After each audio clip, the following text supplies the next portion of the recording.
Hi everyone, my name is Krish and today I'm gonna show you how to achieve a flawless makeup base. I'll start off by putting moisturizer. The trick is to ensure that the product is evenly distributed to the skin.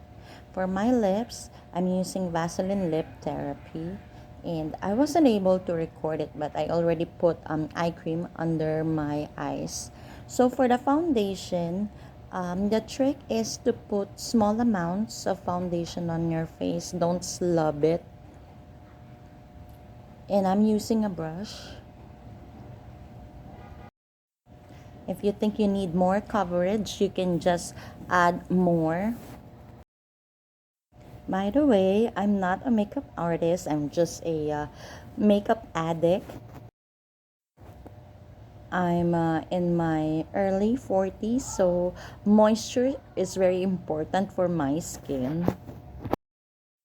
I'm also acidic, so every time I purchase a foundation, I make sure that I choose at least 1 to 2 tones lighter than my actual skin tone. I'm sharing these tips and tricks based on my experience and with the things that I've learned by watching other YouTube videos. And I discovered that the secret to a perfect makeup base would be blending. So it's really important to blend correctly and ensure that your foundation is evenly distributed to your face and neck as well. So again, let's not slab all the foundation in our face at once. Paunti-unti lang, yun ang trick talaga. Blending can be really tedious, so I'm using a dry sponge to actually remove the excess oil from my foundation because the foundation that I used here is really moisturizing. So for my under eyes, I'm using IMAGIC, the orange one as a corrector. It has a velvet finish. I'm actually putting at least 2 layers of the product. It will help neutralize the my dark under eye circles. So I just sponged off the excess, yung mga lumampas sa actual circles ko. If you will notice, there's already a difference between my two under eye circles. So I'm now putting concealer. It's not the usual style that I put my concealer because I'm trying to cover the orangey color. I mean the corrector. The corrector and the concealer are both from iMagic. I'm just cleaning it up because there are some concealer that went into my lower lashes.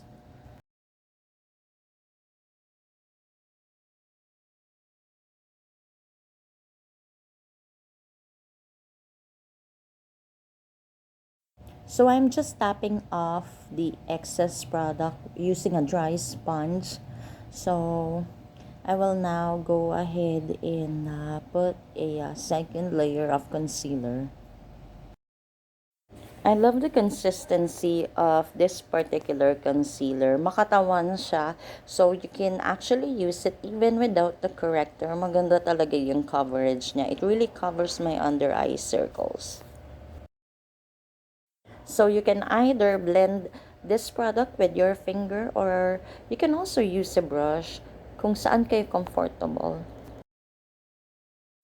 So again, I'm using a dry sponge to ensure that everything is blended. I think I also put a little bit concealer on my pimple marks here. As you can see, there's a big difference between my two under eye circles. So I'm just putting concealer under my nose to cover the redness. May help needed ako if meron kayong alam na mas murang concealer na mas maganda kaysa dito sa iMagic. Let me know, comment kayo sa baba. So again, the trick here is to blend. I know it can be really tedious, but trust me, maganda ang kalalabasan nito. So I'm now putting translucent powder under my eyes, of course, to actually set the corrector. I'm not using a colored powder just because I don't want to ruin yung mismong kulay nung IMAGIC na concealer. So for my contour, I'm using the same palette. So you can use either your finger or a brush for this particular product. And hindi siya mahirap gamitin actually. The way that I contour my face may be different sa way ng paggawa mo ng sayo because iba-iba naman tayo ng face shape. For this actual look, ayoko naman yung masyadong halatang-halatang nag-contour ako. So, binabrush ko lang siya pataas. And then yan, kino-contour ko na yung sa chin part ko. So, before, hindi talaga ako nagko-contour kasi payat pa ako noon prior to the pandemic. But, COVID-19 made me buy a contour stick or a contour palette yan. So, since nalagay ko na yan, I'm just using a brush to really blend it in. Yung sa chin part, I'm actually brushing it na pababa. Yan. So, mag-create tayo ng shadow effect sa chin. Kunwari, payat-payatan. So, the secret actually for a flawless base is blending talaga. Promise. For my blush, I'm using e.l.f. Cream Blush Palette. Maganda to, tong cream blush na to. Kaya to magtagal 8 hours. So, I'm just putting concealer on my dark pimple marks to really have that flawless look. So, I'm just blending it with my finger.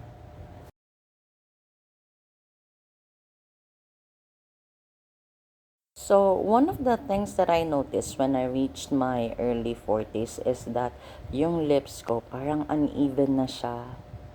So, ayan, nililinis ko lang yung sa ilalim and then blend ulit. So, yun ulit, blend, blend, blend. It can be really tedious but in the long run, sulit din naman kasi mas magtatagal yung foundation sa face natin. So, I'm using the same concealer to highlight my nose, yung sa forehead ko, and a little bit sa lips. Yan. And blending it with my finger. Sa totoo lang, nakalimutan ko talaga mag-contour ng nose sa video na to. Pero yun nga, sige, tuloy lang, laban, ganon. When I recorded this video, hindi ko talaga alam yung parang magiging concept ko. Basta parang this was a day before my birthday. Gusto ko lang mag-makeup talaga. And yun nga, dapat full makeup video siya. But the thing is, hindi ko na-record yung part na nag-eyeshadow ako. So, eto na lang, ginawa natin ang paraan. Anyway, ayan, I'm still trying to cover my pimple marks. Very stubborn, and then blend pa rin, yun at yun lang. If you like this video, feel free to subscribe to my channel and palike na rin po. Alright, so I'm putting the same powder sa chin ko dun sa mga nalagyan ko ng concealer. Sace Lady pala yun, or Sace Lady, sorry, hindi ko alam how to pronounce it. After the powder, I'll be putting IMAGIC eyeshadow primer. Ayun, sayang lang talaga, hindi ko na-record. But yan, actually, ito na yung flawless skin base natin. Yan, so I hope you like this video. Please don't forget to subscribe. And thank you so much for watching. Bye-bye!